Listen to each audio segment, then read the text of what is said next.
જય શ્રી કૃષ્ણ. એસએસસી ક્લાસીસના રાજપૂત આયુષના સૌ વિદ્યાર્થી મિત્રોને નમસ્કાર. મિત્રો, આ એક નાનકડો ઇન્ટ્રો વિડીયો છે જે લેક્ચર સ્ટાર્ટ થવા પહેલાં 2 જ મિનિટનો ચાલશે, એના પછી લેક્ચર સ્ટાર્ટ થશે, બરાબર. અને સૌથી પહેલાં મેં વાત કરી દેમ તો મારું નામ આયુષ રાજપૂત અને આપણા ક્લાસીસનું નામ છે એસએસસીસી, જેનું ફૂલ ફોર્મ છે સ્ટુડન્ટ અચીવ કોમર્સ ક્લાસીસ, બરાબર.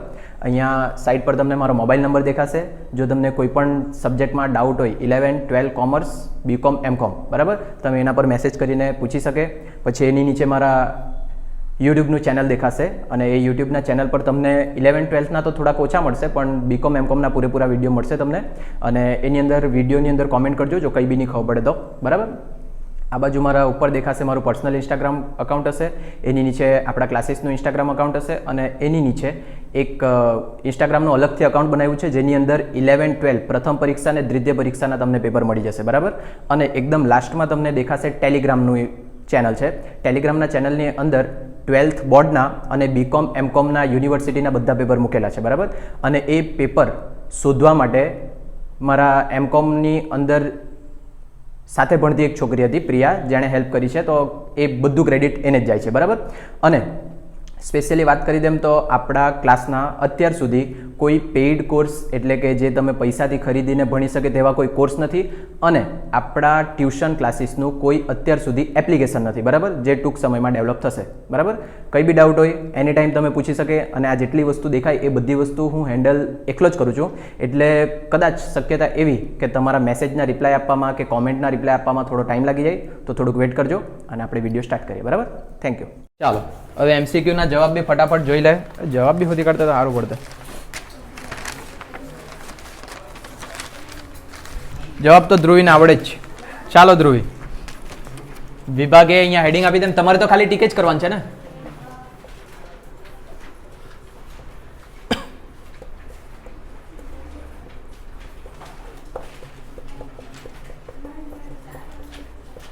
હું થયું ધ્રુવી? 4 વાગે નહીં એમ કેવું કઈ ગયા કરે? સાંજે કાલે 4 વાર નહીં તો જોની કેટલી લટ દેખાયા કરે તો પહેલા જેવી. ચાલો જો મેં તો થેન્ક યુ. નંબર 1, હિસાબી પદ્ધતિની મર્યાદા કઈ છે? નાણાં સ્થિર મૂલ્ય. Very good. D option tick કરો.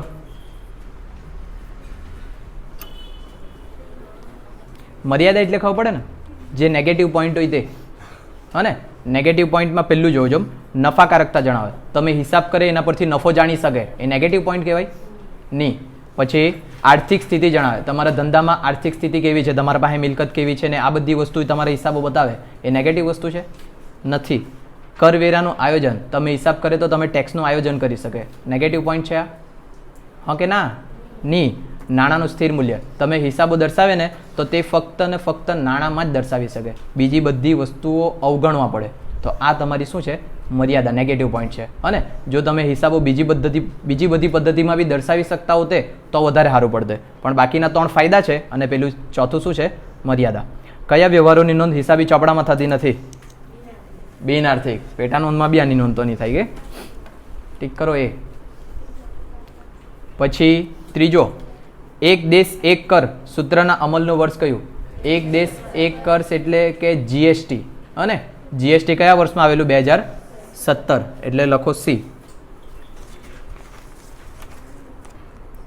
નંબર 4, બેંકમાંથી અંગત ખર્ચ માટે ઉપાડેલ રકમ ખાલી જગ્યા ખાતે ઉધાર થાય. ખાલી જગ્યા ખાતે ઉધાર થાય ઉપાડ. આમાં આને તો રોકડ ટીક કરેલું છે, કેમ કે બેંકમાંથી પૈસા ઉપાડે, ધંધામાં રોકડ આવે તો ઉધાર, રોકડ ખાતે ઉધાર. સાચી છે એ પૂરી? ઓકે ના? અધ્રુવી. ચાલો, બેંકમાંથી અંગત ખર્ચ માટે ઉપાડ્યા. અંગત ખર્ચ આવે એટલે એક ખાતું શેનું આવવાનું? ઉપાડનું. અને ઉપાડ ખાતે હંમેશા ઉધાર. એટલે અંજલિ શું થાય? Answer C. એટલે આ પોરીનું આ ખોટું છે, કાં તો પોઈરાનું, જેનું હોય તેનું. ચાલો નંબર 5, મહેસૂલી આવક રોકડમાં મળે ત્યારે. જોજો અહીંયા, જો તમારા ધંધાની અંદર આવક મળે ને તમને તો 2 વસ્તુમાં વધારો થાય. આવક મળે એટલે રોકડ શિલ્લક વધવાની, હા કે ના? અને પૈસા મળે એટલે રોકડા વધવાના. અને આવક ને ખર્ચાની અસર શેના પર થાય? મૂડી પર. જો આવક મળી હોય તો મૂડી વધે, ખર્ચ થયેલો હોય તો મૂડી ઘટે. તો અહીંયા રોકડ શિલ્લક નામ નથી આપેલું, પણ રોકડ શિલ્લક એટલે શું કહેવાય? મિલકત. એટલે તમારે આન્સર શોધવાનો, મિલકત વધે અને મૂડી વધે. સી ટીક કરો, સી. પછી નંબર 6, ખાલી જગ્યાએ આમનોંધ અને રોકડ ખાતાની ગરજ સારે. બોલો કયું? રોકડ મેળ. કેમ? આનું કારણ એવું કે તમે રોકડ મેળ પરથી તમામ રોકડ વ્યવહાર બી જોઈ શકે અને એના પરથી બધી આમનોંધ બી લખી શકે, એના કારણે એવું કહી શકે એને. પણ તમને તો તમે તો ગોખી કાઢે. 7મો, ઉપજના ખાતા બંધ કરી કયા ખાતે લઈ જવામાં આવે છે? બોલો. વાર્ષિક હિસાબો તૈયાર કર્યા. વાર્ષિક હિસાબોની અંદર ઉપજ શેમાં લખતા તમે? ઉપજ એટલે આવક શેમાં લખતા? નફા નુકસાન ખાતામાં. એટલે લખો બી આન્સર. જો ધારો કે એમ પૂછેલું હોતે કે ખરીદીનું ખાતું બંધ કરીને કયા ખાતે લઈ જવામાં આવે, તો આમાંથી આન્સર શું થશે? વેપાર ખાતું. ખબર પડે કે નહીં પડે હવે? હા ને. જો એમ પૂછેલું હતું કે આખા સ્ટોકનું ખાતું બંધ કરીને કયા ખાતે લઈ જવાનું, તો વેપાર કે નફા નુકસાન? નફા નુકસાન ને. શાબાશ. હા, કેટલું મસ્ત તમે મોડે કરેલું. વેપાર ખાતું તો મોડે કરવા કીધેલું તો ખરીદી શરૂઆતનો સ્ટોક વાળું. તમે તો મજા કરી નાખો. છોડો. 8મો, ગાણિતિક દ્રષ્ટિએ કાચું સરવૈયું સાચું એટલે? ક્યારે સાચું કહેવાય કાચું સરવૈયું? બંને બાજુનું ટોટલ સાચું હોય તો, એટલે કે સી. નંબર 9, રોકડ મેળ મુજબ બેંક શિલ્લક એટલે? પેલા 4 વાક્ય, રોકડ મેળ મુજબ ઉધાર બાકી એટલે બેંક શિલ્લક, રોકડ મેળ મુજબ જમા બાકી એટલે બેંક ઓવરડ્રાફ્ટ, પાસબુક મુજબ ઉધાર બાકી એટલે બેંક ઓવરડ્રાફ્ટ ને પાસબુક મુજબ જમા બાકી એટલે બેંક શિલ્લક. આ 4 વાક્ય યાદ રાખવા કીધેલા, યાદ હોય તો. પણ તમને થોડી યાદ રહે, તો ખાલી મારે જ યાદ રાખવાનું, કેમ કે તમે તો મને ફી આપી લીધી એટલે વાત પતી જાય, જે હજુ આપી નહીં મળે. ચાલો. રોકડ મેળ મુજબ બેંક શિલ્લક, રોકડ મેળ મુજબ ઉધાર બાકી એટલે શું થાય? બેંક શિલ્લક. એટલે આમાં કયું છે? Option A.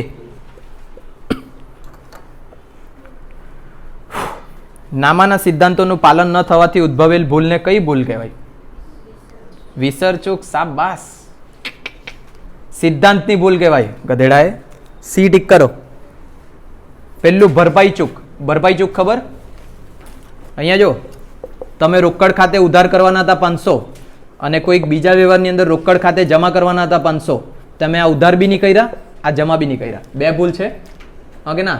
પણ આ ઉધારવાળી ભૂલ આ જમાવાળી ભરપાઈ કરી આપતી છે, કેમ કે ઉધારને જમા થઈ ગયું એટલે સામસામે નીકળી જાય કે નહીં બધું, હા ને? એટલે આ ભૂલ તમે ડાયરેક્ટ શોધી નહીં શકે. એક ભૂલની ભરપાઈ બીજી ભૂલ કરે તો એ ભૂલને કઈ ભૂલ કહેવાય? ભરપાઈ ચૂકની ભૂલ. ખબર પડે? પછી બીજું કયું છે? વિસર ચૂક. ધારો કે ખરીદ ખાતે નહીં, રમેશભાઈ 10,000નો માલ ખરીદીને ગયા, પણ મેં એનું વ્યવહાર લખવાનું જ ભૂલી જાઉં. એ લખવાનું ભૂલી જામ એટલે મેં વિસરી ગયો લખવાનું. ખબર પડે? એ દેશી વર્ડ વાપરે, વિસરી ગયો. એ વિસરી ગયેલા વ્યવહાર માટે વપરાય કયો વર્ડ? વિસર ચૂકની ભૂલ. કયો વર્ડ? વિસર ચૂકની ભૂલ. અને જો તમે સિદ્ધાંતની ભૂલ કરી, સિદ્ધાંતની ભૂલ એટલે શું તે બી સમજી લો. આ બધું સમજાવેલું છે મેં જ્યારે ચેપ્ટર ચલાવ ત્યારે, હા ને? પણ અત્યાર સુધી તમને યાદો નહીં રહી. હવે જો મેં તમને એમ કેમ કે એક માણસ છે રાકેશ, રાકેશ પાસેથી 10,000નો માલ ખરીદ્યો, તો આમનું શું થાય? કોઈક વધુ હારે કરીએ આપણે. ઉભો રહેજો. ધારો કે છે ને કોઈ રાકેશ છે, રાકેશ લેનાર ખાતે શું થાય? લેનાર ખાતે શું થાય? ઉધાર. થોડીક વાર બારે જ ઉભો રહેજો. હા, આસાન બંધ કરો. જો રાકેશ પાસેથી શીતલ, જો રાકેશ લેનાર છે, લેનાર ખાતે શું થાય? ઉધાર. પણ જો લેનારની જગ્યા તમે આવું વિચાર્યું કે રાકેશ પાસેથી માલ આવે, રાકેશ પાસેથી જો મેં ખરીદ્યું તો રાકેશ આપનાર બને કે નહીં? એક રીતે જોઈ દો તો તમે એવી રીતના જો વિચારે કે રાકેશ પાસેથી માલ આવે ને આવે તો ઉધાર કરી દે, એટલે કે લેનાર કરતે તો બી ઉધાર થતે અને આવે તો બી ઉધાર કરી દીધું. તમે કાયદો આ વાળો વાપર્યો, આવે તો ઉધાર વાળો, પણ વાસ્તવમાં કયો વાપરવાનો હતો? લેનાર ખાતે ઉધાર વાળો. તો આ જે છે સિદ્ધાંત, તમે આ સિદ્ધાંતની જગ્યા બીજો સિદ્ધાંત વાપરી કાઢે તો તેને કહેવાય કઈ ભૂલ? સિદ્ધાંતની ભૂલ. એટલે આ ત્રીજો આન્સર તમારો સાચો છે. અને ચોથું ડી. ડી એટલે કઈ ભૂલ? ઉપલક ખાતે ન લઈ જવાની ભૂલ. એવી કોઈ ભૂલ અસ્તિત્વમાં છે જ નહીં, હા ને? એટલે એ તો ખાલી અમથું જ આપી મૂકેલું, પણ એ આન્સર વધારે નજીક જેવા લાગે એટલે બધા એ ટીક કરીને આવે. ચાલો 11મો. કયા અનામતનું ચોપડે અસ્તિત્વ હોતું નથી? ગુપ્ત અનામત. ગુપ્ત અનામત છે ને હિસાબોમાંથી સંતાડીને ઊભું કરવામાં આવે. થઈ ગયું? નહીં સમજાવવાનું આગળ. ચાલો 12મો. ખાલી જગ્યાના ખ્યાલ મુજબ દર વર્ષે સ્ટોક મૂલ્યાંકનની પદ્ધતિ બદલવી ન જોઈએ. એક સૂત્રતા. Very good. કરો સી ટીક. મહત્વતાનો ખ્યાલ એટલે કે બધી જેટલી બી મહત્વની બાબત છે તે દર્શાવવાની. પડતરનો ખ્યાલ એટલે કે જે વસ્તુ જેટલામાં ખરીદેલી હોય તે પડતર કિંમત જ બતાવવાની. એક સૂત્રતાનો ખ્યાલ એટલે કે દર વર્ષે એક જ પ્રકારની પદ્ધતિ વાપરવાની. અને દ્વિઅસર જેવી કોઈ હિસાબી પદ્ધતિ નથી. દ્વિઅસર એટલે વ્યવહારની બે અસર કરવાની. ચાલો 13. ICAI દ્વારા ASBની સ્થાપના કયા વર્ષમાં કરવામાં આવી? ડી. આના લીધે જ મારો 1 માર્ક્સ કપાયેલો. ચાલો 14મું. સૂડિયું કે દન્યું તરીકે નીચેનામાંથી કોને ઓળખવામાં આવે? આની યાદ હોય તો યાદ કરી લેજો. કાચી નોંધ અને દેશી નામા પદ્ધતિનો સવાલ છે. સી ટીક કરો. કાચી નોંધ. પછી 15મું. એક નોંધી પદ્ધતિ ખાલી જગ્યા પણ કહેવાય. અત્યારે જ આપણે વાત કરી. એક નોંધીને બીજું શું કહેવાય? અપૂર્ણ માહિતી પરની હિસાબોની પદ્ધતિ. એટલે શું આવશે? સી. હિસાબોને લગતા તૈયાર ઉપલબ્ધ સોફ્ટવેરમાં કયું વધુ પ્રચલિત? સૌથી વધુ પ્રચલિત બધાએ નામ સાંભળેલું છે. ટેલી. અને એટલે એ. મને જરીક પહેલાંનો આન્સર આપીને જજો થિયરીનો. તું તો નહીં આપી જા. પહેલાં 23માં થિયરીવાળો આન્સર લખી લો ને.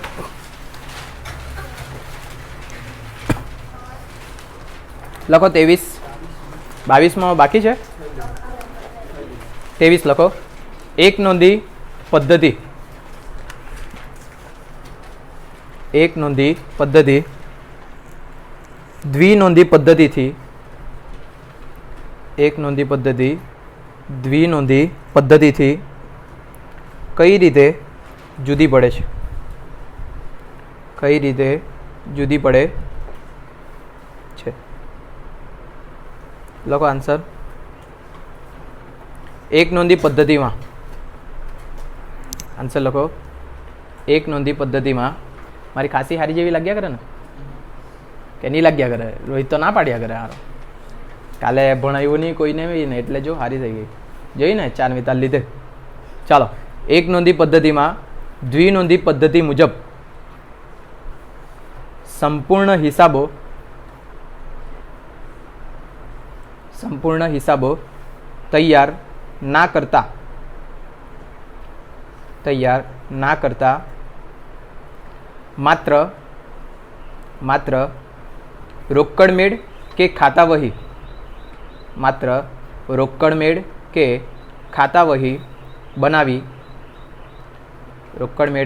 વહી બનાવી તેમાં ફક્ત રોકડના વ્યવહારો અને વ્યક્તિગત ખાતાને લગતા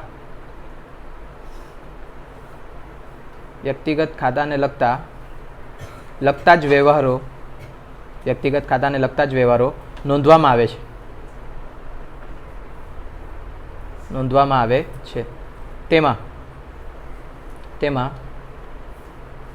ધંધાના બધા જ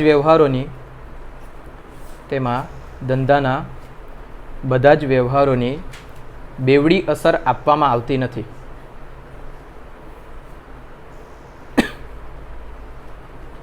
બેવડી અસર આપવામાં આવતી નથી. 10મું ને 11મું ચેપ્ટર આપણે ચલાવેલું નથી.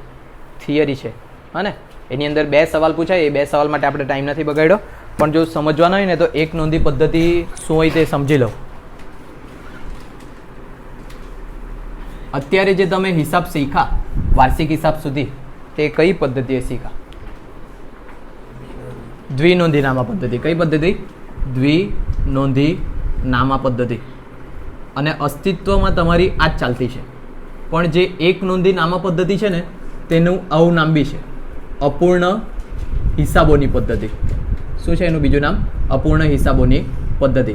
અને આપણે જે ઉપજ ખર્ચ ખાતાવાળું ચેપ્ટર ભણ્યા ને, બિન વેપારી સંસ્થા, કયું ચેપ્ટર હતું? બિન વેપારી સંસ્થા 9મું. એના પછી 10મું ચેપ્ટરનું નામ જ છે અપૂર્ણ હિસાબોની પદ્ધતિ. એની અંદર કેવું કરવામાં આવે? આપણે ધારો કે મેં અહીંયા કોઈક વ્યવહાર લખું, રમેશભાઈ ફર્નિચર, કાં આવું લખું, ફર્નિચર 5,000નું ખરીદ્યું. ચાલો, તમારી દ્વિનોંધી નામા પદ્ધતિ હોય તો આની અંદર આમનોંધ લખે. તમે આમનોંધની અંદર શું આમનોંધ થશે? આની ફર્નિચર 5,000નું ખરીદે તો હા, ફર્નિચર ખાતે ઉધાર તે ખરીદ ખાતે, બરાબર ને? ખરીદ ખાતે ઉધાર તે ફર્નિચર ખાતે. જલ્દી બોલો. Very good. એટલે જ મેં તમને અહીંયા ચોકડી મરાવી.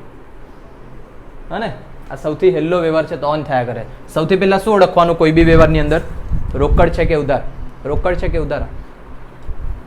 રોકડ છે કે ઉધાર? રોકડ. કેવી રીતના ખબર પડી? વ્યક્તિનું નામ નથી. જો રોકડ વ્યવહાર હોય તો એક ખાતું કોનું આવે? રોકડ વ્યવહાર હોય તો એક ખાતું કોનું આવે? રોકડનું. તો આ ખરીદી કરી છે તો રોકડ આવે કે જાય? જાય. જાય તો જમા. આ થયું એક એન્ટ્રી, તે રોકડ ખાતે. હવે તમારા પાસે ઉધાર કરવા માટે બે ઓપ્શન છે, એક ફર્નિચર ને બીજું ખરીદી. જ્યારે આ મિલકત અને માલ બંને એક જ વ્યવહારમાં હોય તો આપણે કયું લખવાનું? મિલકત. તો હવે આવી રીતના નાના છોકરાને જેમ પાછું ભણવા પડે. હા ને, તમે કરી જ લાગજો ખેલ. ફર્નિચર લખવાનું છે. ફર્નિચર ખરીદે તો ફર્નિચર ધંધાની અંદર આવે. આવે તો ઉધાર. એટલે આ વ્યવહારની નોંધ શું થશે? ફર્નિચર ખાતે ઉધાર તે રોકડ ખાતે. કેટલા રૂપિયા? 5000. આ કઈ પદ્ધતિ તમારી? દ્વિનોંધી નામની પદ્ધતિ. એક હજુ વ્યવહાર લખું. રાકેશ પાસેથી 200 નો માલ ખરીદ્યો. બોલો આમનો.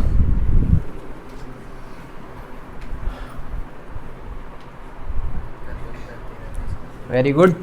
ખરીદ ખાતે ઉધાર તે રાકેશ ખાતે. તમને નહીં આવડે ને તો કાયદા પ્રમાણે જ ચાલવાનું તમારે. કાયદા પ્રમાણે એટલે પહેલા રોકડ કે ઉધાર ઓળખો. કયો વ્યવહાર છે? રોકડ કે ઉધાર?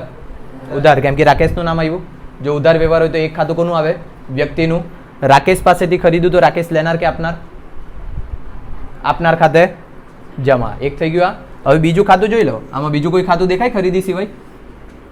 હા કે ના?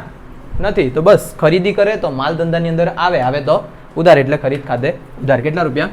200 રૂપિયા. આ તમારી કઈ પદ્ધતિ છે? દ્વિનોંધીનામા પદ્ધતિ. પણ જો એક નોંધીનામા પદ્ધતિ હોતે એટલે કે અપૂર્ણ હિસાબોની પદ્ધતિ, તો તેવા ટાઈમે ફક્ત બે વસ્તુની નોંધ કરવામાં આવે. એક તો રોકડ વ્યવહાર અને બીજું વ્યક્તિનું નામ. એટલે કે જે આ રોકડ ગઈ ને તેની જ નોંધ કરતે મેં કઈ પદ્ધતિમાં? અપૂર્ણ હિસાબોમાં. આ ફર્નિચરની નોંધ કરતે નહીં. ખબર પડે ડિફરન્સ બંનેનો? અને એક નોંધી પદ્ધતિની અંદર વ્યવહારની બેવડી અસર નહીં આપવામાં આવે. જો એની અંદર રોકડ સંકળાયેલું હોય તો તે નોંધાય અને વ્યક્તિ સંકળાયેલું હોય તો તે નોંધાય. તેના સિવાય બીજી કોઈ એન્ટ્રી આપવામાં આવે નહીં. એટલે જેને કઈ પદ્ધતિ કહેવાય? એક નોંધી પદ્ધતિ. ખબર પડે? અથવા તો અપૂર્ણ હિસાબોની પદ્ધતિ. પછી આ વ્યવહારની અંદર જો ખરીદ ખાતે ઉધાર છે તે રાકેશ ખાતે.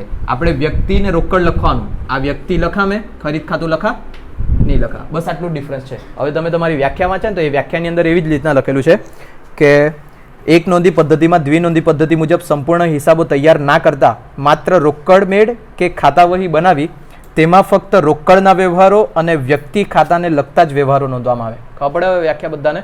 હા, એટલે આ વ્યાખ્યા તૈયાર કરવાની. અને આ ચેપ્ટર આપણે સ્કીપ કર્યું છે, પણ આટલી જ વસ્તુ છે એની અંદર, બીજું કંઈ નહીં મળે. બરાબર? ચાલો નેક્સ્ટ સવાલ લખો.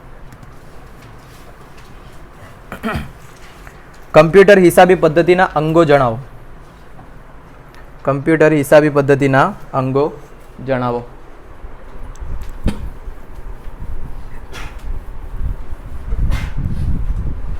બોલો. કમ્પ્યુટર તો તમે બાળપણથી ઉપયોગ કરતા એવા રડી રડીને, મેં બી ગેમ રમવાનો ને મેં બી ગેમ રમવાની કે નહીં રહીમાં? હા, સાયબર કેફેમાં રમેલા તમે કોઈ દિવસ ગેમ તમારી એજમાં? એક સવાલનો જવાબ. સાયબર કેફમાં ગયા કોઈ દિવસ ગેમ રમવા કાં તો પછી કંઈ બી કરવા? નહીં ગયા? જ્યારે ગયા છે પાક્કું? એમ નહીં કે સાયબર કેફમાં તમે પેલા માણસ પાસે કામ કરાવે તેના માટે તો ગયા, પણ તમે કમ્પ્યુટર યુઝ કરવા ગયા કોઈ દિવસ? નહીં. જ્યારે અમે હતા ને 10મા 8મા 9મામાં ત્યારે 15 રૂપિયામાં 1 કલાક કમ્પ્યુટર યુઝ કરવા આપતા. કોઈ બી સાયબર કેફમાં જાઓ તમે 15 રૂપિયા ને 20 રૂપિયામાં 1 કલાક આપે. અમે જઈને આરામથી ગેમ રમ્યા કરતા હતા, કામ કરવાનું એમ કરીને. બીજી રિસેસ પડતી ને એટલે તો એવું તમે નહીં કરે હજુ? હવે છે કે નહીં મળે એ સુવિધા? ખબર બી નહીં ને. તમે હું તમારા પર ફોન આવી ગયા, અમે એને જોયેલા ગરીબ માણસ હતા. ચાલો, પહેલાં તો છે ને આ કમ્પ્યુટર હિસાબી પદ્ધતિના અંગો એટલે કે જો તમારે કમ્પ્યુટરના હિસાબ કરવા હોય તો કઈ કઈ વસ્તુની જરૂર પડે? કમ્પ્યુટર પર હિસાબ કરવાનો ખબર તો પડે કે નહીં? સાદી ભાષામાં બોલો, કઈ કઈ વસ્તુની જરૂર પડે જો તમારે કમ્પ્યુટર પર હિસાબ કરવાનો હોય તો? પહેલાં તો કમ્પ્યુટરની જરૂર પડે. હા ને, જોજો અહીંયા તમારી જ ભાષામાં અંગો એટલે જો ધારો કે એક માણસને પૂરું કરવાનું હોય તો એના અંગ હાથ, પગ, આંખ, નાક આ બધા એના અંગ કહેવાય. તે જ રીતના જો તમારે હિસાબ શું આવી જાય પાછું, જો તમારે કમ્પ્યુટરથી હિસાબ કરવા હોય તો તેના માટે કયા કયા અંગોની જરૂર પડે? એક તો કમ્પ્યુટરની જરૂર પડે, બીજું કીબોર્ડ. એટલે કમ્પ્યુટરમાં જ આવી જાય બધું, હા ને? હા, જો અહીંયા તમારાથી કંઈ થાય નહીં. આ કમ્પ્યુટર એટલે એની અંદર કીબોર્ડ, માઉસ એ બધું આવી ગયું, એના હાથે જ કમ્પ્યુટર બને તમારું. અને એ કમ્પ્યુટરની અંદર તમારે એક સોફ્ટવેર બી નાખવા પડે, એ સોફ્ટવેરમાં તમે હિસાબ કરે. બસ બે જ વસ્તુની જરૂર પડે, માણસની જરૂર પડે. હોશિયાર થઈ ગયા. આ 3 વસ્તુની જરૂર પડે તમને. આ 3 તમારા હાચુમાં અંગ છે, હા ને? પણ જેમાં કમ્પ્યુટરને કંઈ હાર્ડવેર, જે આપણે અડકી શકીએ તે હાર્ડવેર, જે અડકી નહીં શકીએ અંદર હોય ખાલી જોઈ શકીએ તે તમારા માટે સોફ્ટવેર, અને માણસને કહેવાય હ્યુમન વેર. ખબર પડે? આ 3 છે તમારા અંગો. લખો હાર્ડવેર. ઉભરે હરકી રીતના લખો. કમ્પ્યુટર હિસાબી પદ્ધતિના મુખ્ય 3 અંગો છે. કમ્પ્યુટર હિસાબી પદ્ધતિના મુખ્ય 3 અંગો છે. બોર્ડ પર લખ્યા છે: હાર્ડવેર, સોફ્ટવેર અને હ્યુમન વેર. તમે તો નહીં આવે એની અંદર ત્રીજામાં.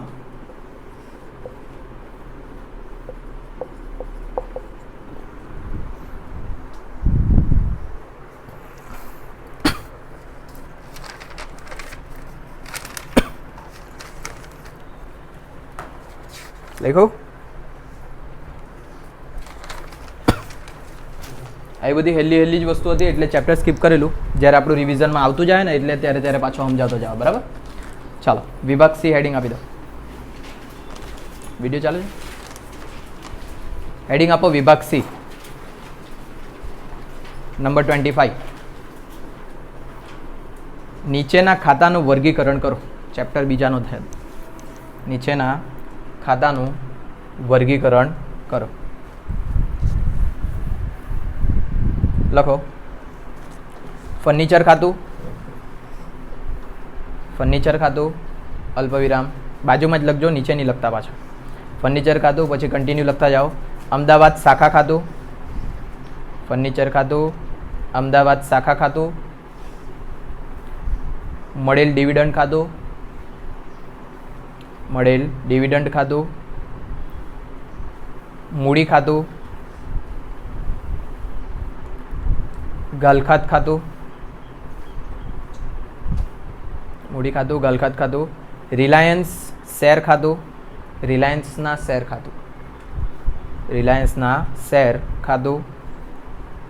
ખરીદ ખાતું, ઘસારા ખાતું અને ધર્મદા ખાતું. શું કરવાનું સવાલમાં? વર્ગીકરણ. તો બોલો શેની વચ્ચે વર્ગીકરણ કરું? જલ્દી બોલો. હા, વ્યક્તિ ખાતું, માલ મિલકત ખાતું અને ઉપજ ખર્ચ ખાતું. જો તમે 2 રીતના જવાબ લખી શકે. પહેલો શું છે? ફર્નિચર. બોર્ડ પર જો આ ફર્નિચર લખે. ફર્નિચર કયા ખાતામાં આવે? વ્યક્તિ, માલ મિલકત કે ઉપજ ખર્ચ? માલ મિલકત. તો તમે આ ફર્નિચર લખીને બાજુમાં આવું લખી શકે, માલ મિલકત ખાતું. આ એક રીત. અથવા તો તમે આ રીત પકડો, વધારે સારું. વ્યક્તિ ખાતું, લીટી વધારે નહીં પાડવાની, 2 જ આવશે વધારે. માલ મિલકત ખાતું અને ઉપજ ખર્ચ ખાતું. આ સૌથી વધારે વ્યવસ્થિત રહે રીત. બરાબર? હવે આની અંદર ખાલી લખતા જાય કે કયાની અંદર આવશે. પહેલું ફર્નિચર શેમાં જાય? માલ મિલકત. તો અહીંયા લખવાનું ફર્નિચર ખાતું. એના પછી અમદાવાદ શાખા ખાતું, વ્યક્તિ ખાતું લખાશે. પછી મળેલ ડિવિડન્ડ ખાતું, ઉપજ ખર્ચ ખાતું. ચાલો ને સાથે લખતા જાઓ.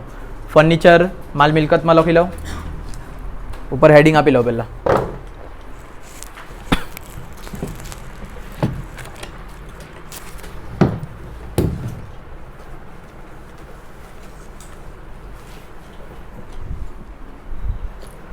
આપ્યું?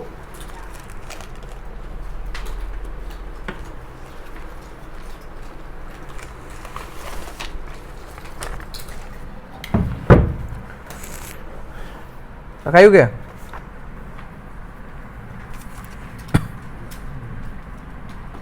ચાલો ફર્નિચર લખાયું પહેલું, માલ મિલકત. પછી અમદાવાદ વાળું બી લખાયું, મળેલ ડિવિડન્ડ ખાતું લખાયું ઉપજ ખર્ચમાં. નેક્સ્ટ મૂડી ખાતું. મૂડી ખાતું ધોવાઈ ગયા. કયું? વ્યક્તિ ખાતું એમ કે પેલી નવી પોરી. સાચું છે? હા. મૂડી એટલે તો પૈસા, પૈસા એટલે તો રોકડ, રોકડ એટલે તો મિલકત, મિલકત એટલે માલ મિલકતમાં આવવા જોઈએ. હા કે ના યાઈસા? 20 મિનિટમાં પાણી પીવા કીધું છે ડૉક્ટરે, તો જરીક મને યાદ કરાવજો. હા જોઈ લે આ ટાઈમ, એટલે પછી 20 મિનિટ પછી કહેવાય. ચાલો, માલિક તમારા ધંધાના ચોપડાની અંદર માલિકના ખાલી બે જ ખાતા. માલિક એટલે માણસ, માણસના બે જ ખાતા છે, એક મૂડી અને બીજું ઉપાડ. એટલે મૂડી કયામાં આવે? વ્યક્તિ ખાતામાં. એટલે પેલી નવી પોરી સાચી છે. લખી લો, મૂડી ખાતું શેમાં? વ્યક્તિ ખાતામાં. આ જે નું પેપર હતું તેમાં એણે માલ મિલકત લખેલું છે બિચારી. ચાલો પછી ગલખત. કરણ ગલખત નહીં આવડે? ખર્ચ, ખર્ચ એટલે ઉપજ ખર્ચમાં. કેટલું હેલ્લું છે. આવું જો મારા વખતે પૂછાયેલું હતું ને 80માંથી 80 જ લાવતો. પછી રિલાયન્સના શેર. રિલાયન્સના શેર કેમ માલ મિલકત? શેર હોય તો મિલકત. જો ખાલી રિલાયન્સ લિમિટેડ હોતે તો શેમાં જતે? વ્યક્તિ ખાતામાં. પણ એના શેર આવે ને તો માલ મિલકતમાં લખવાનું, કેમ કે શેર મિલકત કહેવાય. ખરીદ ખાતું. ખરીદ ખાતું ના, માલ મિલકત. માલના તમારા 4 ખાતા: ખરીદ, વેચાણ, વેચાણ પરત, ખરીદ પરત. ઘસારા. ખર્ચ એટલે ઉપજ ખર્ચમાં ઘસારા ખાતું. અને ધર્મદા. હા નહીં બોલો તું? ધર્મદા ઉપજ ખર્ચ, કેમ કે ધર્મદા તમારા ધંધાનો ખર્ચ. કેટલું સિમ્પલ હતું, પણ તમે તો આમાં ધોવાઈ ગયા. કોઈ પણ 5 છે એટલે તમે આ સ્કીપ કરી શકે. બરાબર? આવો એટલું સ્કીપ કરવાનું તમે તો ખેલ થઈ જ ગયો તમારો. લખો નેક્સ્ટ 26. હવે જો પહેલા નંબરનો સવાલ આજ પૂછાઈ શકે, પણ એની અંદર ડિટેલ બધી આજ નહીં હોય. હા ને? એટલે ફિક્સ નહીં કહી શકાય કે આજ પૂછાય. અહીંયા નંબર પર આવું વર્ગીકરણ જ આવશે, પણ એ વર્ગીકરણની અંદર બધા નામ અલગ હશે, એટલે તૈયારી રાખવાની. લખો 26. નીચેના વ્યવહારોની શ્રી રણછોડના ચોપડે આમ નોંધ લખો. શ્રી રણછોડના ચોપડે આમ નોંધ લખો. 2024 જૂન 2. 2024 જૂન 2. વિનોદ પાસેથી 30,000ની લોન. વિનોદ પાસેથી 30,000ની લોન 10% વ્યાજે લીધી. 10% વ્યાજે લીધી. 8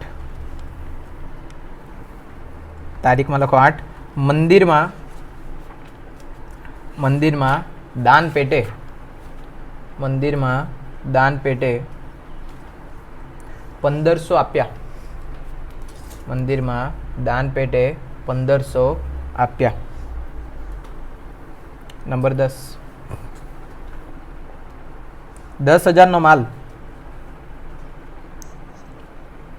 10,000નો માલ રોકડેથી ખરીદ્યો. 10,000નો માલ રોકડેથી ખરીદ્યો. બસ 3 માર્ક્સ 3 વ્યવહાર. ચાલો નંબર કયો? 26. હવે જોઈ લો, 26 નંબર પર આમનોંધ જ પૂછાય, પણ આ 3 પૂછાય એવું નહીં મળે, કંઈ બી પૂછાય. હે ને? એટલે આમનોંધ છે એટલું ફિક્સ, વ્યવહાર કયો આવશે તેની ગેરંટી નથી. ચાલો અહીંયા લખું નંબર 26. કોના ચોપડે? રણછોડ. વ્યવસ્થિત લખવાનું, શ્રી રણછોડના ચોપડે આમનોંધ.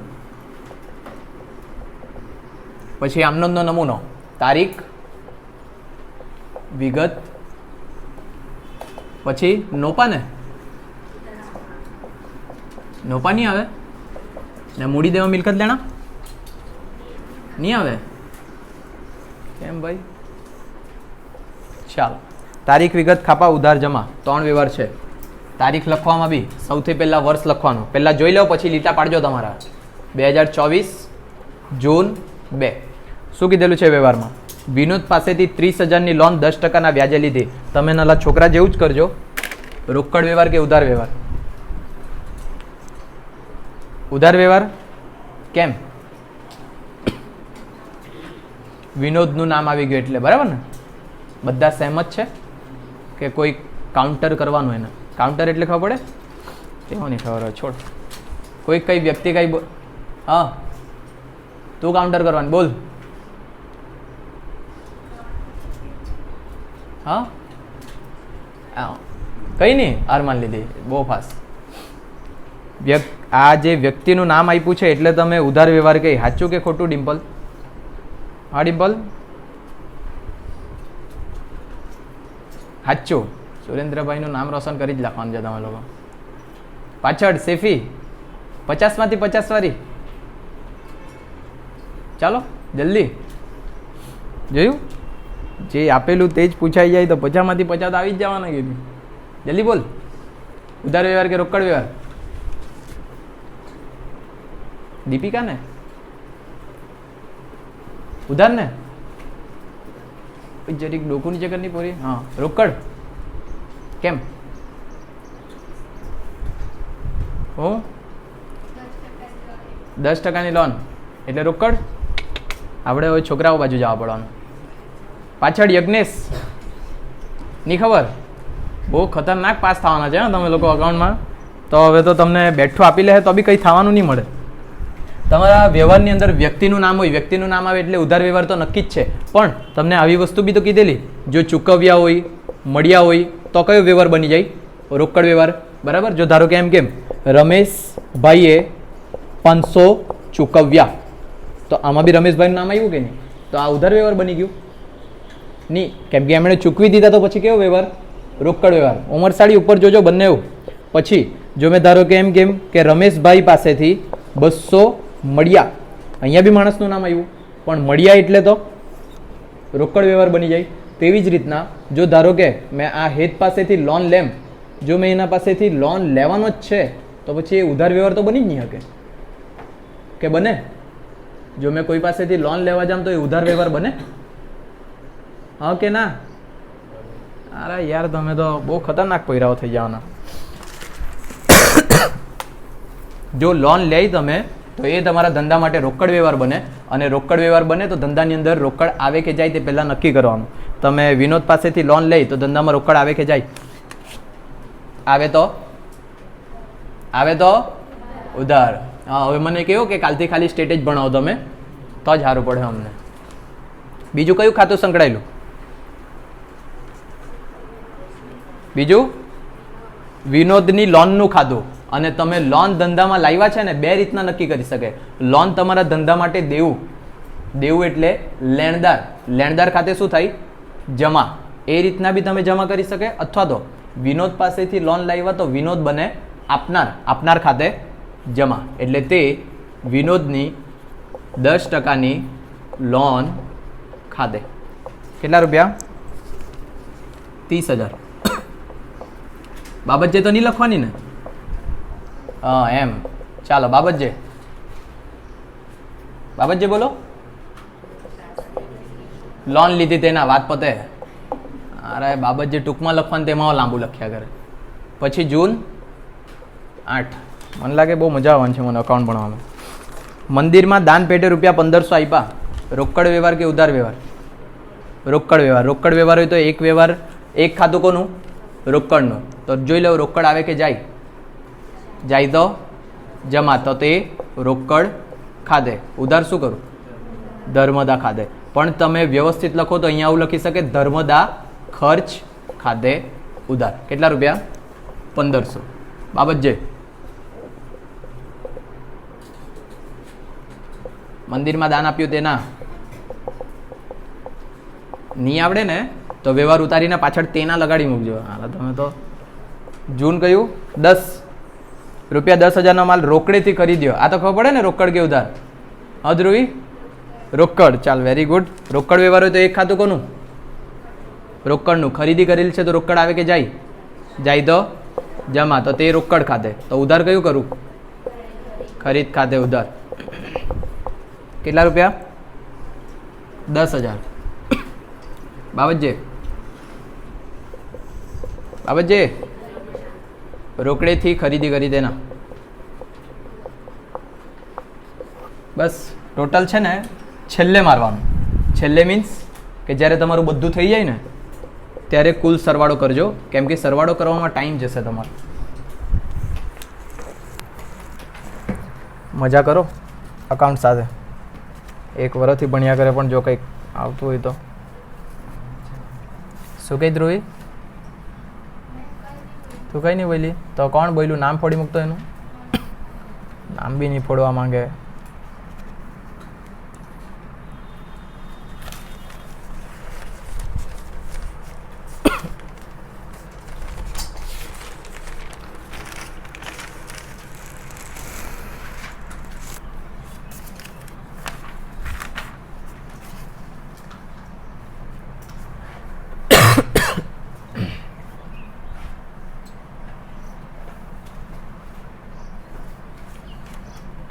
તમારા આખા પેપરમાં જીએસટી માંથી તો કંઈ પૂછેલું જ નહીં મળે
થઈ ગયું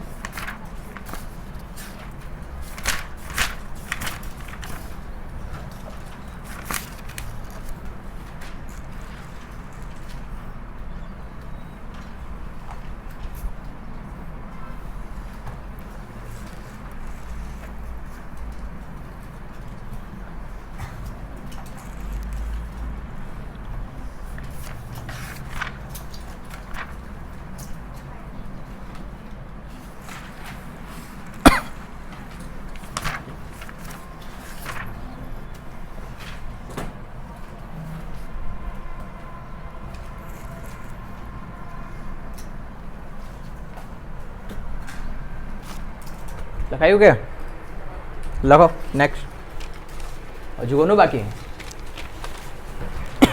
નકલી ખાંસી વાળા કે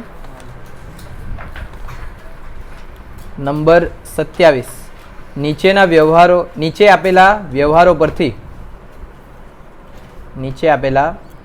પરથી શ્રી સુરેશના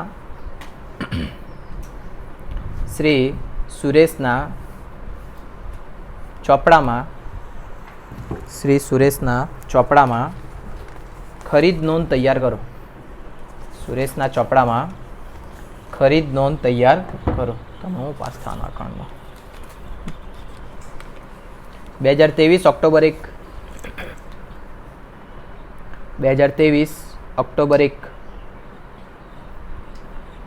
રૂપિયા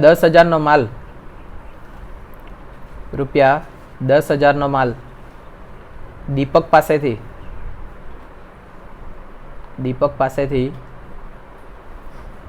એક માસની શાક પર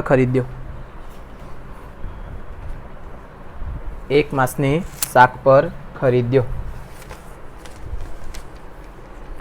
નંબર 3 તારીખ 3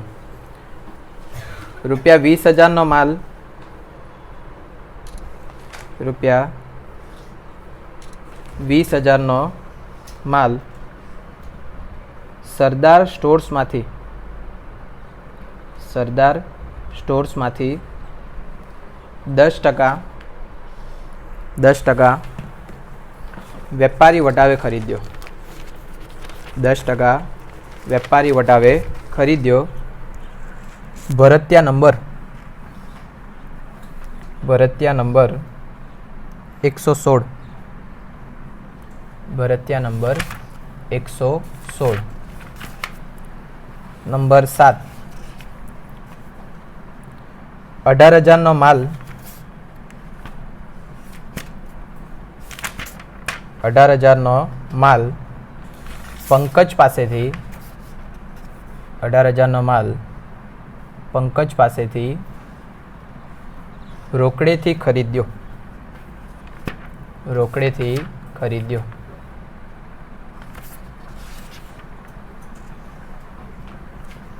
કયું લખાયું લાસ્ટ?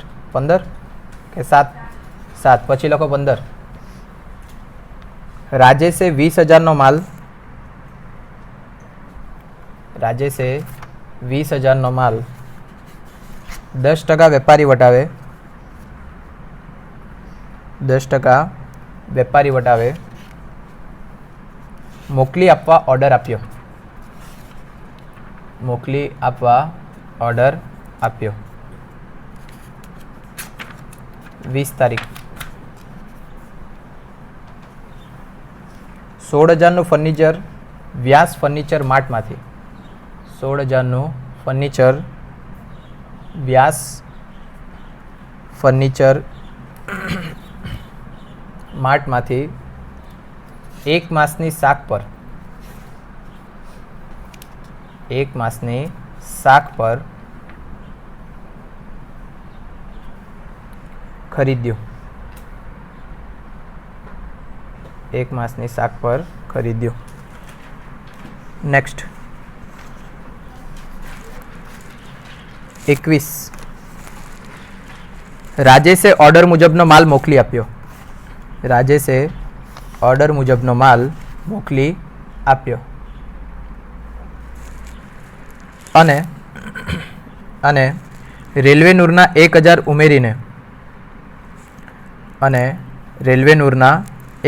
ઉમેરીને બિલ નંબર 350 મોકલી આપ્યો. બિલ નંબર 350 મોકલી આપ્યો.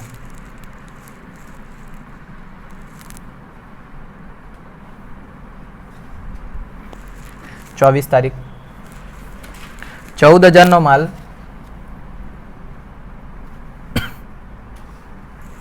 14,000નો માલ 5% રોકડ વટાવે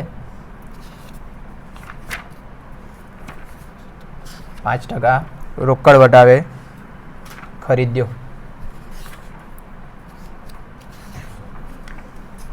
બસ શું તૈયાર કરવાનું છે? ખરીદ ખાતું એટલે કિટ્સ. તમારો ખેલ પૂરો જ છે. ખરીદેલું હોય તેનું ખાતું એમ ને? પેટા નોંધ. Very good. એકાદને તો યાદ આવ્યું.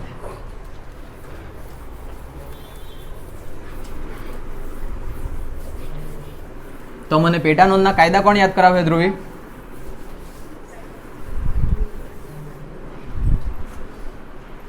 પેટા નોંધના કાયદા કોણ યાદ કરાવે? બોલ. સાજિયા કે સાજિયા? ચાલ જલ્દી કર. ખેલ થઈ ગયેલો. પાછળ જીયા. ચાલ જલ્દી. આને જ તો રિવિઝન કહેવાય. તો મજા આવે. ચાલો બોલ દીપિકા. એકાદ કાયદો બોલી મૂક ને એટલે મને જરીક ગમે. હા કયા? બિનઆર્થિક ની નોંધ થાય. સૌથી હેલ્લો કીધો તું. હા બિનઆર્થિક વ્યવહારની નોંધ થાય નહીં. નામાના ચોપડાની અંદર કોઈ પણ તમે દાખલો ગણતા હોય બિનઆર્થિક તો કોઈ બી દાખલામાંની અંદર થાય. ચાલ બીજો એકાદ બોલ. આ નથી મેં સંતુષ્ટ નહીં મળે. રોકડ વ્યવહારની નોંધાઈ. પછી એક જ એમ કીધેલું એમ કે નહીં હવે? ચાલો બોલો બીજા. Very good. અડધો રોકડ અને અડધો ઉધાર હોય તો સંપૂર્ણ આવા વર્ડ વાપરવાનો. હા ને? સંપૂર્ણ ઉધાર કરીને નોંધવાનું. પછી મિલકતને લગતા વ્યવહારની નોંધવાના. હોશિયાર છે હે તમે લોકો તો. પછી વેરી ગુડ. રોકડ વટાવની નોંધવાનું. બસ બસ મને યાદ છે જ્યારે મેં આંગળી પર ગણતો તો અહીંયા સુધી પહોંચતો 6 આવતા. હા બોલો એમ યાદ ને મેં જ્યારે બી કહેતો આવી રીતના કહેતો કે નહીં તો અહીંયા 6 સુધી પહોંચતો કે નહીં દર વખતે. આ તો 5 જ થયા. એક મેં યાદ કરું એવું. રકમ લખતી વખતે ફક્ત ને ફક્ત વેપારી વટાવ બાદ કરીને રકમ લખવાની. યાદ આવે? નહીં આવે? તમને તો કઈ યાદ નહીં આવે. તમને 2-3 મહિના મમ્મીથી દૂર રાખેલું તો મમ્મીનું નામ ભૂલી જાય તમે લોકો કદાચ. હા ને કે નહીં ભૂલે? નહીં ભૂલે? ચાલ તો કંઈ નહીં. ચાલો પાછા કાયદા યાદ કરી લો. જે તમારા પેટા નોંધ બને, ખરીદ નોંધ, વેચાણ નોંધ, ખરીદ પરત, વેચાણ પરત, આ 4 ખાતા બનાવવાના રહી. જેની અંદર એક જ ખાનું બધાએ અલગથી યાદ રાખવાનું હોય. ખરીદી કરે તો વેપારી પાસેથી કરે એટલે ખરીદીના અંદર વેપારીનું નામ, ખરીદ પરતની અંદર બી વેપારીનું નામ. જ્યારે વેચાણ કરે તો ગ્રાહકને કરે તો વેચાણના ખાતાની અંદર બી પ્રિયાંશી દેવાદાર ગ્રાહકનું નામ અને વેચાણ પરતની અંદર બી ગ્રાહકનું નામ. ખબર પડે? વેચાણ અને વેચાણ પરત અને ખરીદીને ખરીદ પરત. પછી જે 4 નામ આવે તે લાઇનમાં જ યાદ રાખવાના. ખરીદ ખાતાની અંદર આભન, વેચાણ ખાતાની અંદર જાભન, ખરીદ પરતની અંદર ઉચીન અને વેચાણ પરતની અંદર જચીન. આવી રીતના ખાતા યાદ રાખવાના. આખા ફૂલ ફોર્મ યાદ નહીં હોય તો કંઈ નહીં. આભન એટલે આવક ભરતિયા નંબર, જાભન એટલે જાવક ભરતિયા નંબર, ઉચીન એટલે ઉધાર ચિઠ્ઠી નંબર ને જચીન એટલે જમા ચિઠ્ઠી નંબર. હવે પેલા 6 કાયદા યાદ કરી લે. પેટા નોંધ તૈયાર કરે ને તો આ 6 કાયદા યાદ રહેવા બહુ જરૂરી છે. જેમાં સૌથી પહેલો બિન આર્થિક વ્યવહારની નોંધ કરવાની નહીં. કોઈ પણ નામાનો વ્યવહાર કરતા હોય તમે કયા વ્યવહારની નોંધ નહીં કરવાની હોય? એમ બી બિન આર્થિક વ્યવહારની. પછી બીજું રોકડ વ્યવહારની નોંધ નહીં કરવાની. મિલકતની નોંધ નહીં કરવાની. ફક્ત અને ફક્ત માલને લગતા ઉધાર વ્યવહારની નોંધ કરવાની. 7 પર જતા છે લગભગ. અને ફક્ત અને ફક્ત માલને લગતા ઉધાર વ્યવહારની નોંધ કરવાની. પછી રોકડ વટાવની નોંધ નહીં કરવાની. પછી જો અડધો ઉધાર ને અડધો રોકડ હોય તો સંપૂર્ણ ઉધાર ગણીને નોંધવાનું અને એક હજુ રહ્યા કરે. વેપારી વટાવ બાદ કરીને નોંધ કરવાની. આ ટોટલ 7 નોંધ યાદ રાખજો. અહીંયા કયું તૈયાર કરવાનું છે ખાતું? ખાલી ખરીદ ખાતું. બરાબર કે? માણસનું નામ જોઈ લો પહેલા. કોના ચોપડે? શ્રી સુરેશ. શ્રી સુરેશના ચોપડે. અત્યારે પાડવાનું નથી. દાખલો જો પહેલા આપણે તો મળે નહીં. ખાલી લખીને પાના જ ભર્યા કરવાના. ચૂપ. શ્રી સુરેશના ચોપડે પેટા નોંધ અને પછી લખવાનું ખરીદ ખાતું. ઉપર પેટા નોંધ હેડિંગ આપવું જરૂરી. ચાલો નમૂનામાં સૌથી પહેલા તારીખ, એના પછી ખરીદેલું હોય તો કોના પાસેથી ખરીદે તમે? વેપારી. એટલે અહીંયા આવશે વેપારીનું નામ. પછી ખરીદ ખાતું એટલે આભન, આવક ભરતિયા નંબર અને છેલ્લે રકમ રૂપિયા. ખાપાનું ખાનું રહી ગયું. ખાપાનું ખાનું હંમેશા પછી આવે ને.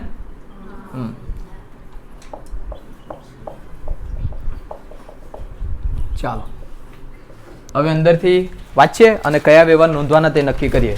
રકમ લખવાની ફક્ત અને ફક્ત વેપારી વટાવ બાદ કરીને. ચાલો જો સૌથી પહેલા અહીંયા હેડિંગ આપી દે 2023 ઓક્ટોબર. તારીખ આપણને ખબર નથી કે કઈ નોંધવાની. પહેલું જો 10,000નો માલ દીપક પાસેથી 1 માસની શાખ પર ખરીદ્યો. ઉધાર વ્યવહાર છે, ખરીદીનો વ્યવહાર છે તો લખવાનું કે નહીં લખવાનું? લખવાનું. બરાબર. નામમાં અહીંયા તારીખ લખી દે 1. નામમાં માણસનું નામ શું છે? દીપક. દીપક ખાધે. રકમમાં વેપારી વટાવ બાદ કરીને લખવાનું. વેપારી વટાવ છે દાખલામાં? નહીં મળે. વ્યવહારમાં, દાખલામાં નહીં. એટલે કેટલા લખવાના? ડાયરેક્ટ 10,000. ત્રીજું જો ₹20,000નો માલ સરદાર સ્ટોર્સમાંથી 10% વેપારી વટાવે ખરીદ્યો. ભરતિયા નંબર 116. ઉધાર વ્યવહાર કે રોકડ વ્યવહાર? ઉધાર વ્યવહાર હોય તો નોંધવાનું કે નહીં નોંધવાનું? નોંધવાનું. એટલે લખ્યો ઓક્ટોબર કયું? 3. માણસનું નામ સરદાર સ્ટોર્સ ખાતે. રકમ લખતી વખતે વેપારી વટાવ બાદ કરીને રકમ લખવાની. એટલે 20,000 રૂપિયા છે ને વેપારી વટાવ કેટલા ટકા? 10%. એટલે 18,000 આવશે. અને જે પેલું બિલ નંબર આપ્યું છે તે શેમાં લખવાનું? આભનમાં 116. પછી 7 તારીખ ₹18,000નો માલ પંકજ પાસેથી રોકડેથી ખરીદ્યો. બોલો. નહીં લખવાનું. કેમ? રોકડ વ્યવહાર છે એટલે. હાલો. નહીં વાર છે 10-15 મિનિટ.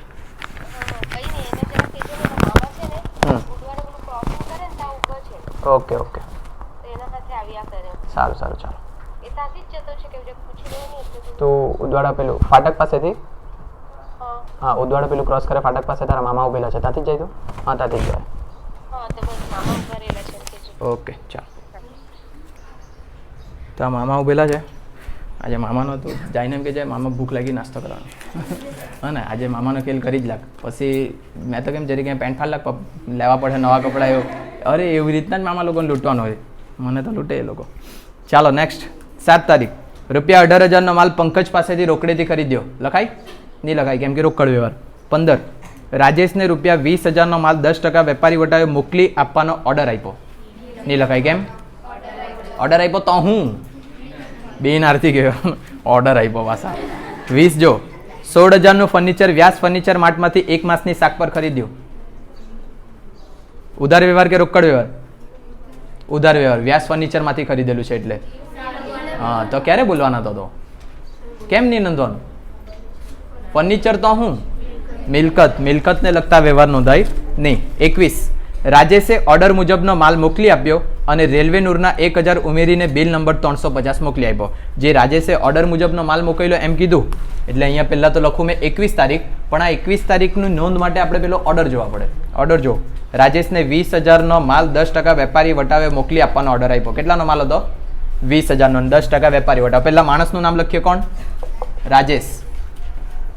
રાજેશ ખાતે જોજો વાક્ય યાદ રહેશે ને તો જ સારું પડે ફક્ત ને ફક્ત વેપારી વટાવ બાદ કરીને પૈસા લખવાના 20,000નો માલ કેટલા ટકા વેપારી વટાવ 10% એટલે કેટલા આવે 18,000 પછી તમારા મગજમાં પેલો ગુચવાડો નહીં ઉભો થવા જોઈએ 21 નંબરની અંદર રેલવે નૂરના 1,000 ઉમેરીને મોકલેલા એ 1,000 આની અંદર લખાય નહીં તમને યાદ હોય તો આપણે ખર્ચને લગતા એક અલગ પેટા નોંધ બનાવતા જેની અંદર રેલવે નૂર મજૂરી એમ કરીને અલગ ખાના બનાવતા અને જો એવો દાખલો હોય ને તો જ છૂટું પાડવાનું હોય બાકી સાદા દાખલાની અંદર ફક્ત ને ફક્ત વેપારી વટાવ બાદ કરીને જ લખવાનું એટલે કોઈ બી ગુચવાડો નહીં રાખવાનો બીજી કોઈ બી રકમ હોય ગમે તેટલા વટાવ હોય તમારા મગજમાં એક વસ્તુ ક્લિયર રહેવા જોઈએ કે જે રકમ છે તેમાંથી ખાલી વેપારી વટાવ મેં બાદ કરાને પછી લખી દા બાકી જે 1,000 2,000 વસ્તુ આપેલી એનાથી કંઈ ફરક પડે નહીં ક્લિયર આટલું બધાને ચાલો પણ બિલ નંબર તો લખવા પડે ને 350 24 14,000નો માલ 5% રોકડ વટાવે ખરીદ્યો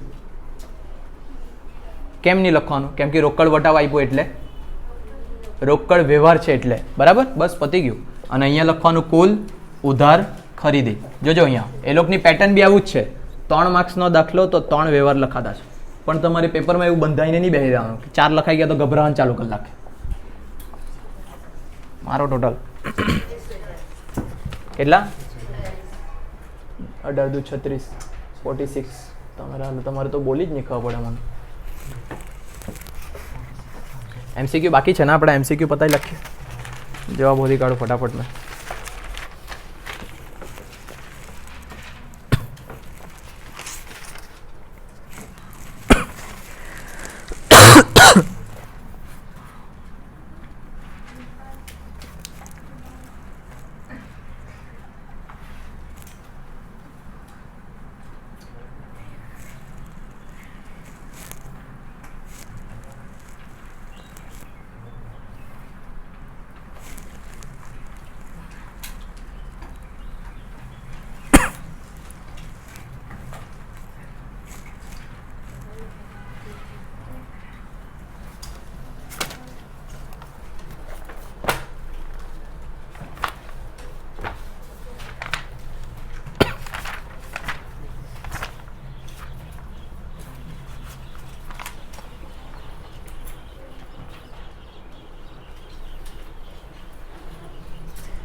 હજુ ગણવાના છે એમસીક્યુ ને એવું તો હા ગાઈડ મૂકેલા કંઈ નહીં ગાઈડ લાવેલો હતો તો યાર હોશિયાર છે હે પહેલેથી જ એટલે વિડીયોમાં તારું મોઢું થોડી દેખાયા કરે તો પછી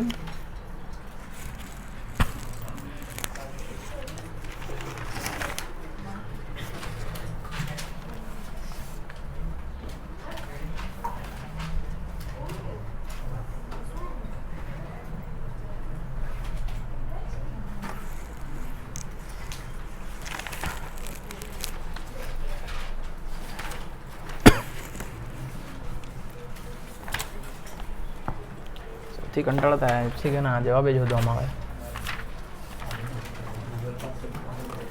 ગૂગલમાં તો હજુ કંટાળો આવે.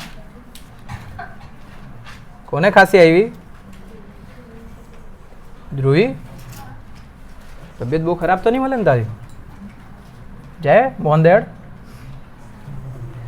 પૈસા તો લાવી લ્યો ને.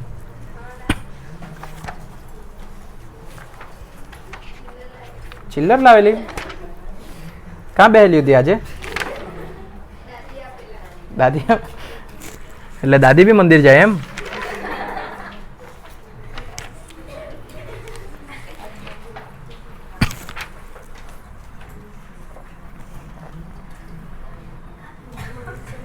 આજે ધ્રુવીએ કર્યું ને એને જ કહેવાય કાઉન્ટર, જે મેં થોડીક વાર પહેલાં કહેતો હતો. પણ તમને તો કાઉન્ટર એટલે દુકાનનું કાઉન્ટર એમ યાદ આવે, બરાબર ને? લગ્નનું કાઉન્ટર, જમવાવાળું.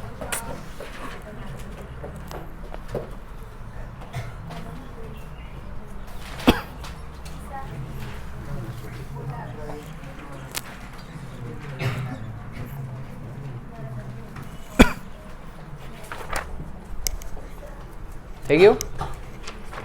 નિશા હું કઈ કેમ એટલી રજા પાડે? હે કે ખબર પડી ગઈ હવે આપણો મેળ નહીં બેહે એમ? એવું કંઈક છે?